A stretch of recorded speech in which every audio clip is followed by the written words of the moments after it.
Hi everybody, it's Az here from Heel vs Babyface with a Garrisons 101 Redux video.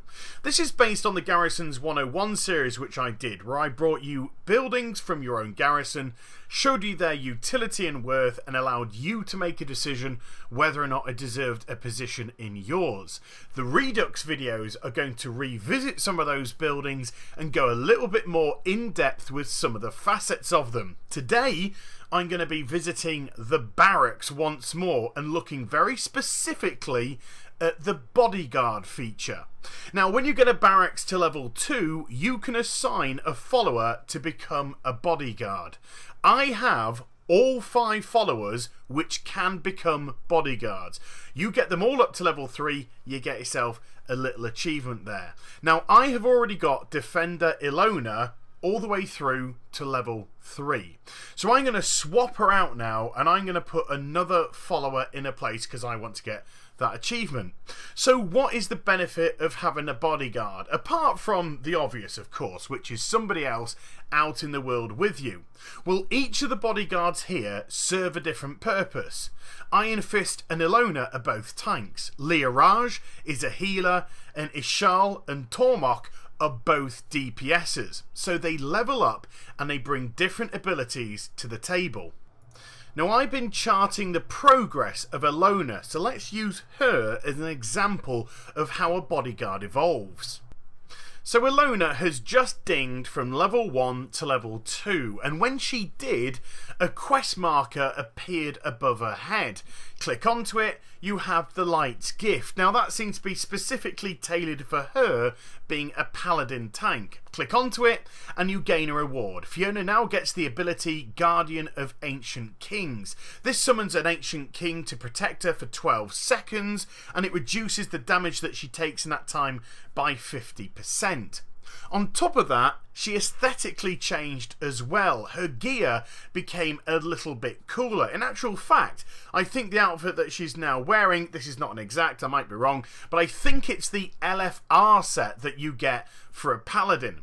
So once you've dealt with all that, you can go back out into the world and start killing stuff. Everything that you kill, of course, gets you reputation with Ilona. It doesn't matter if the mob is level 90 and you're level 100, as long as it yields experience or honour for your character, she will gain 11 reputation. So let's move time forward now, and Ilona moves from level 2 to level 3, the maximum level that a bodyguard can get to. You get yourself the Wingman achievement, but more importantly, we have another quest marker above the bodyguard's head. In this case, Ilona will get the perk Guiding Light if we defeat Ambassador Helmall that's based at Shatrath. And Guiding Light will allow you to summon party or raid members to your location in the field, i.e. it's like the guild perk Have Group Will Travel that was removed from the game. So let's just progress time a little bit, and I've moved to Shatrath City. This is exactly where I am on the map, and here is Ambassador Helmall. Now, I personally chose a tank as my bodyguard companion because I wanted to adopt a more dungeon/raid spec for when I was out in the world. It just cut down on the hassle factor of constantly changing talents when moving into dungeons. And also, I like the idea of being able to not have my pet out using Grimoire of Sacrifice as well for maximum damage and still being protected by somebody in front of me. Ambassador Helmall doesn't put up too much of a fight with both of us wailing on top of him. But when we've completed that, we now just smash this rock, or save the rock, and grab what's inside of it, and it will complete the quest. So there we go, let's just get this Light of Exodus given to Ilona, and she'll gain the Guiding Light perk. We also get a little bit of gold for our trouble as well. So with this being able to summon party and raid members to your location, not sure on cooldown of that at the moment, but it's going to be a fantastic time-saving device. Let's say you're ready to raid High Mall. You get there with your bodyguard, summon the raid, everybody arrives, and then you go inside. Of course, your bodyguard doesn't follow you inside instances, so a loner will simply phase out until you've left the raid or the dungeon itself. It brings a lot of utility. On top of that, she also now gets herself a full set of Paladin tier gear, which really does set her off looking rather beautiful.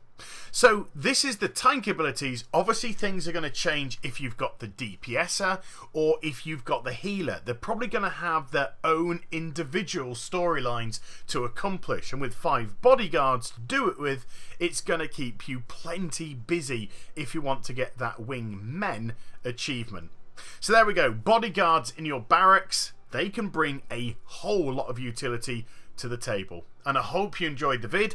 If you did, please do give it a thumbs up and also subscribe to my channel. Follow me on social media as well as twitch.tv for live streaming. Those links are in the description down below, and I shall be back with some more stuff very soon. You take care, everybody. Bye bye.